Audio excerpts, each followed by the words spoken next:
جب پھر بڑی بھیڑ جمع ہوئی اور ان کے پاس کچھ کھانے کو نہ تھا تو اس نے اپنے شاگردوں کو پاس بلا کر ان سے کہا، مجھے اس بھیڑ پر ترس آتا ہے، کیونکہ یہ 3 دن سے برابر میرے ساتھ رہی ہے اور ان کے پاس کچھ کھانے کو نہیں۔ اگر میں ان کو بھوکا گھر کو رخصت کروں تو راہ میں تھک کر رہ جائیں گے اور بعض ان میں سے دور کے ہیں۔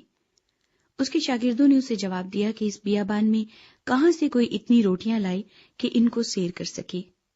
اس نے ان سے پوچھا، تمہارے پاس کتنی روٹیاں ہیں؟ انہوں نے کہا، 7۔ پھر اس نے لوگوں کو حکم دیا کہ زمین پر بیٹھ جائیں، اور اس نے وہ 7 روٹیاں لیں اور شکر کر کے توڑی اور اپنے شاگردوں کو دیتا گیا کہ ان کے آگے رکھیں، اور انہوں نے لوگوں کے آگے رکھ دی۔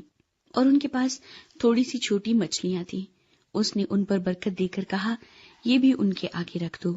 بس وہ کھا کر سیر ہوئے اور بچے ہوئے ٹکڑوں کے 7 ٹوکرے اٹھائے، اور لوگ 4000 کے قریب تھے۔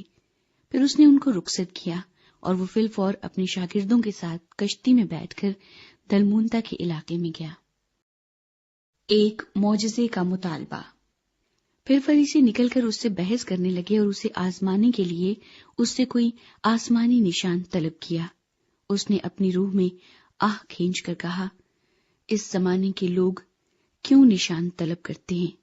میں تم سے سچ کہتا ہوں کہ اس زمانے کے لوگوں کو کوئی نشان دیا نہ جائے گا۔ اور وہ ان کو چھوڑ کر پھر کشتی میں بیٹھا اور پار چلا گیا۔ فریسیوں اور یہودیوں کا خمیر۔ اور وہ روٹی لینا بھول گئے تھے، اور کشتی میں ان کے پاس 1 سے زیادہ روٹی نہ تھی۔ اور اس نے ان کو یہ حکم دیا کہ خبردار، فریسیوں کے خمیر اور ہیرودیس کے خمیر سے ہوشیار رہنا۔ وہ آپس میں چرچا کرنے اور کہنے لگے کہ ہمارے پاس روٹی نہیں۔ مگر یسوع نے یہ معلوم کر کے ان سے کہا، تم کیوں یہ چرچا کرتے ہو کہ ہمارے پاس روٹی نہیں؟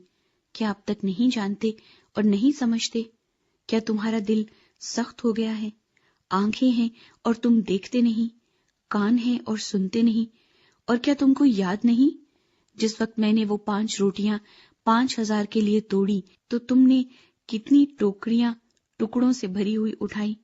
انہوں نے اس سے کہا، 12۔ اور جس وقت 7 روٹیاں 4000 کے لیے توڑی تو تم نے کتنے ٹوکرے ٹکڑوں سے بھرے ہوئے اٹھائے؟ انہوں نے اس سے کہا، 7۔ اس نے ان سے کہا، کیا تم اب تک نہیں سمجھتے؟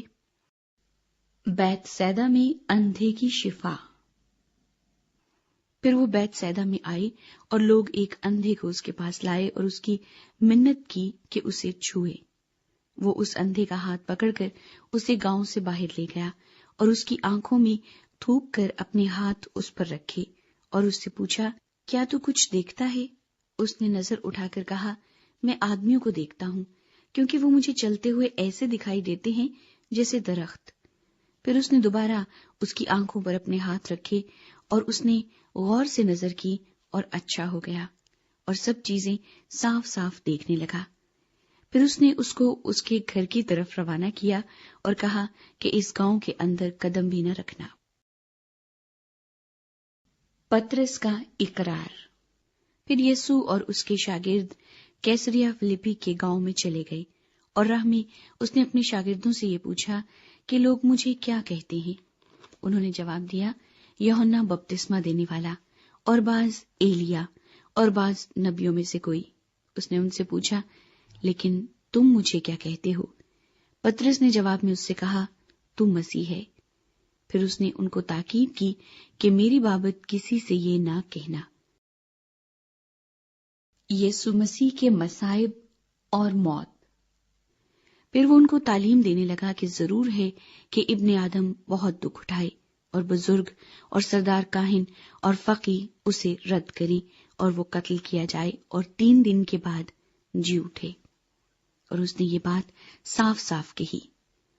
پطرس اس سے الگ لے جا کر اسے ملامت کرنے لگا، مگر اس نے مڑ کر اپنے شاگردوں پر نگاہ کر کے پطرس کو ملامت کی اور کہا، اے شیطان، میرے سامنے سے دور ہو، کیونکہ تو خدا کی باتوں کا نہیں بلکہ آدمیوں کی باتوں کا خیال رکھتا ہے۔ پھر اس نے بھیڑ کو اپنے شاگردوں سمیت پاس بلا کر ان سے کہا، اگر کوئی میرے پیچھے آنا چاہے تو اپنی خودی سے انکار کرے اور اپنی صلیب اٹھائے اور میرے پیچھے ہو لے، کیونکہ جو کوئی اپنی جان بچانا چاہے وہ اسے کھوئے گا، اور جو کوئی میری اور انجیل کی خاطر اپنی جان کھوئے گا وہ اسے بچائے گا۔ اور آدمی اگر ساری دنیا کو حاصل کرے اور اپنی جان کا نقصان اٹھائے تو اسے کیا فائدہ ہوگا؟ اور آدمی اپنی جان کے بدلے کیا دے؟ کیونکہ جو کوئی اس زناکار اور خطاکار قوم میں مجھ سے اور میری باتوں سے شرمائے گا، ابن آدم بھی جب اپنے باپ کے جلال میں پاک فرشتوں کے ساتھ آئے گا تو اس سے شرمائے گا۔